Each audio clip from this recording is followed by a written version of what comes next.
निशुम्भ शुम्भ गर्जनी प्रचण्ड मुण्डखण्डिनी वने रणे प्रकाशिनी भजामि विन्ध्यवासिनी।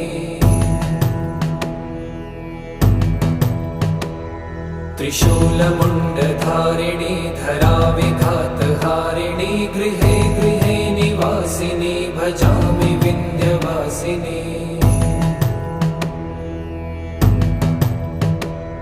दरिद्र दुःखहारिणी सदा विभूतिकारिणी वियोगशोकहारिणी भजामि विन्ध्यवासिनी।